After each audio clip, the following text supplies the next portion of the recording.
Good morning. আজকে হলো আমি অনেকগুলো এই নয়নতারা ফুল পেয়েছি। তো যেহেতু অনেকগুলো ফুল পেয়েছি ভাবলাম যে মায়ের জন্য আমি হচ্ছে ফুলের পায়ের বানাবো। তো এটা এর আগেও আমি একটা হচ্ছে মানে সাদা ফুল দিয়ে পায়ের করেছিলাম। তো আজকে যেহেতু এই নয়নতারা ফুল অনেকগুলো পেলাম, ফুটে আছে, বেকার না তুললে হচ্ছে গাছেই ফুলগুলো নষ্ট হয়ে যায়।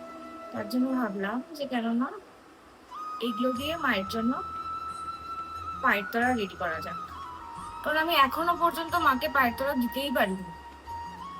আশা করি যে খুব তাড়াতাড়ি মাকে আমি একটা রূপোর পায়ের তোড়া পরাতে পারবো।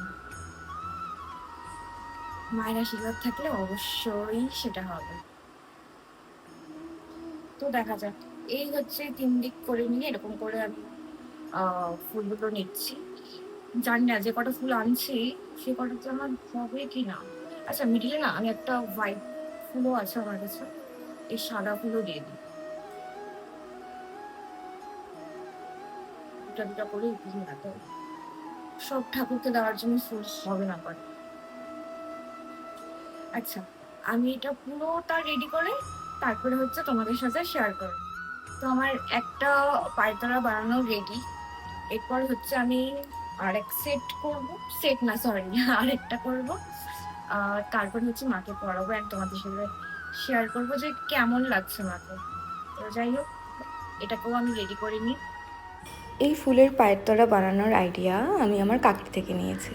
যেদিন মায়ের প্রাণ প্রতিষ্ঠার পুজো হয় সেদিনকার ফুল কাকি মায়ের জন্য খুবই সুন্দর ফুলের পায়ের তোড়া নিয়ে এসেছিলো। ওটা তো মানে অসাধারণ ছিল।